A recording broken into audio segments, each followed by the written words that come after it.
आपदामपहर्तारं दातारं सर्वसंपदां लोकाभिरामं श्रीरामं भूयो भूयो नमाम्यहम्।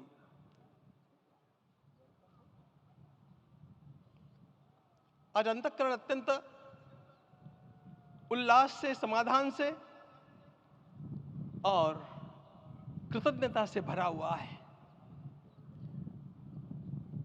हमारा संपूर्ण राष्ट्र और पूरा विश्व भी आज भगवान श्री राम की प्रतिष्ठा से आलोकित होने का पर्व आरंभ हो चुका है। यह केवल एक मंदिर में एक मूर्ति की प्रतिष्ठा नहीं है, यह इस देश की अस्मिता, इस देश का स्वाभिमान और इस देश का आत्मविश्वास, इसकी प्रतीक्षा है। 500 वर्षों की प्रतीक्षा के पश्चात यह संभव हो सका। इसके जो अनेक कारण हैं, उनके ऊपर तो आलोक हमारे सारे सम्माननीय अभ्यागत डालेंगे ही। मैं केवल एक काम के लिए यहां पर खड़ा हूं, छोटा सा काम। कारण तो अनेक होते हैं, लेकिन अनेक कारण मिलते मिलते आखिर वे एक विशिष्ट स्तर तक पहुंच जाते हैं और उस स्तर पर कोई महापुरुष हम लोगों को उपलब्ध होता है और उस विभूति के कारण युग परिवर्तित हो जाता है। इस प्रकार का परिवर्तन लाने के लिए अपने जीवन को साधना पड़ता है और इस प्रकार जीवन साधने वाले हमारे इस देश की परंपरा के अनेक महान रत्नों में आज हम लोगों को समय की आवश्यकता, युग की आवश्यकता, सनातन के अंतःकरण की आवश्यकता के रूप में हमारे सम्माननीय प्रधानमंत्री जी प्राप्त हुए हैं।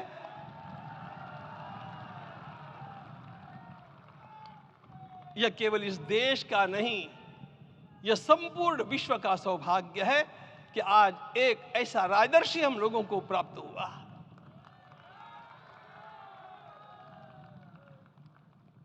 आपके मंगल हाथों से आज प्रतिष्ठा होने की बात थी, वह स्वाभाविक भी था, वो होना ही था मित्रों।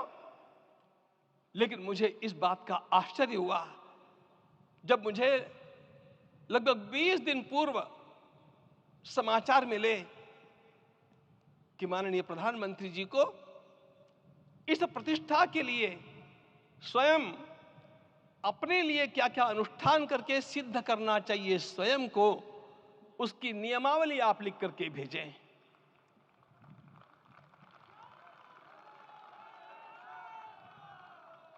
जिस प्रकार का हमारे देश का राजनीतिक माहौल है, कोई भी आकर के किसी भी समय कुछ भी कर्म करके चला जाता है, वो उद्घाटन हो चाहे पौधारोपण हो चाहे कुछ भी हो, लेकिन उसके लिए मैं अपने को सिद्ध करूं, इस प्रकार की भावना कहां होती है?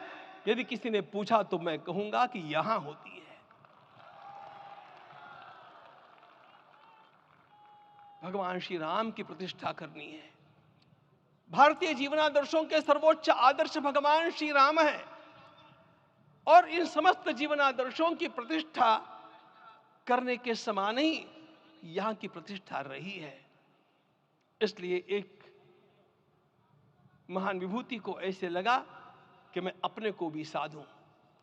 मैं कर्मणा मनसा वाचा, कर्म से, मन से और वाणी से अपने को उसके लिए शुद्ध बनाऊं, सिद्ध बनाऊं, और उसका मार्ग तप ही है। भगवद गीता ने कहा, यज्ञ दान तपः कर्म न त्याज्यम कार्यमेव तत्। तप से ही विशेष परिशुद्धि होती है। आज मुझे आपको बतलाने समय अंतःकरण गदगद होने की अनुभूति हो रही है। मैंने तो कहा था, हम लोगों ने महापुरुषों से परामर्श करके लिखा था, आपको केवल 3 दिन का उपवास करना है। आपने 11 दिन का संपूर्ण उपोषण किया। हमने 11 दिन एक भुक्त रहने के लिए कहा था, उन्होंने अन्न का ही त्याग कर दिया। महाभारत में कहा गया है अनशन यह सबसे बड़ा तप है, अनशन। और उसको उनके जीवन में साकार होते हुए मैंने केवल देखा नहीं, मैं थोड़ा तार्किक हूं। आपकी परम पूजनीय माता जी से मिलकर के मैंने उसको रिकन्फर्म भी किया था कि आपका ये अभ्यास 40 वर्षों का है। ऐसा तपस्वी कोई राष्ट्रीय नेता प्राप्त होना यह सामान्य बात नहीं है। वे इन दिनों में हमने कहा था कि आपको विदेश प्रवास नहीं करना चाहिए, क्योंकि सांसर्गिक दोष भी आते हैं। विदेश प्रवास टाल दिया सांसर्गिक देशों के इस दोषों की संभावना के कारण, लेकिन दिव्य देशों का प्रवास ऐसा किया। नासिक से आरंभ किया, गुरुवायूर गए, श्रीरंगम गए, रामेश्वरम गए।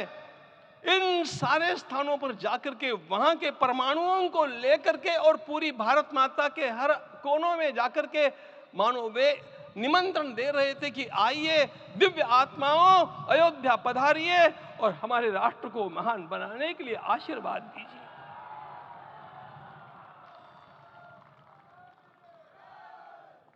हमने केवल कहा था 3 दिनों तक आपको भूमि शयन करना चाहिए। 11 दिनों से आप भूमि शयन कर रहे हैं। इस कड़कड़ाती ठंड में इस प्रकार का शयन करना, मित्रों,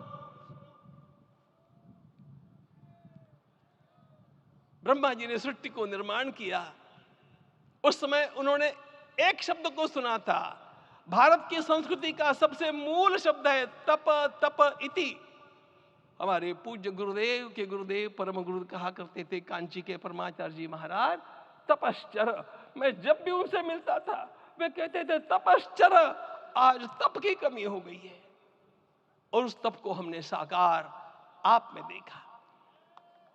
मुझे इस परंपरा को देखते हुए केवल एक राजा याद आता है जिसमें यह सब कुछ था, और उस राजा का नाम छत्रपति शिवाजी महाराज।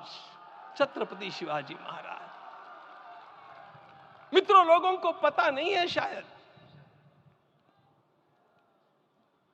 वे स्वयं जब मल्लिकार्जुन के दर्शन के लिए श्रीशैलम के ऊपर गए, 3 दिन का उपवास किया, 3 दिन शिव मंदिर में रहे, और महाराज ने कहा कि मुझे राज्य नहीं करना है, मुझे संन्यास लेना है, मैं शिव जी की आराधना के लिए जन्मा हूं, मुझे संन्यास लेना है, मुझे वापस मत ले जाइए। इतिहास का वो बड़ा विलक्षण प्रसंग है। उस प्रसंग में उनके सारे ज्येष्ठ मंत्रियों ने उनको समझाया और लौटा करके लाया कि यह भी आपका कार्य भगवत सेवा ही है।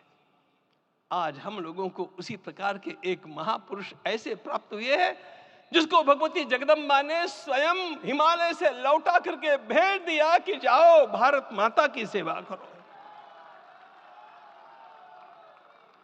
तुम्हें भारत माता की सेवा करनी है।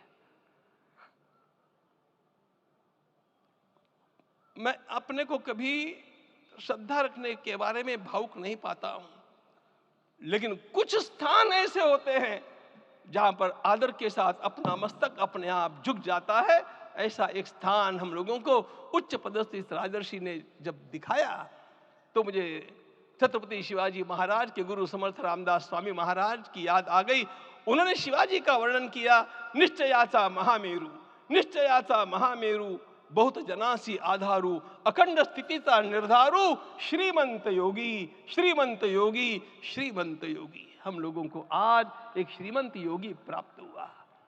आज मैं यहां पर केवल इसलिए खड़ा हूं कि इतने तपस्या के पश्चात इन सारे महात्माओं की अनुमति लेकर के और उनके आशीर्वाद लेकर के उनका यह तप पूर्ण करने के लिए, उसकी सांगता के लिए उनको चरणामृत दिया जा रहा है। आप सबकी सहमति हो तो आप सब लोग ओंकार का घोष करके मुझे सहमति दें।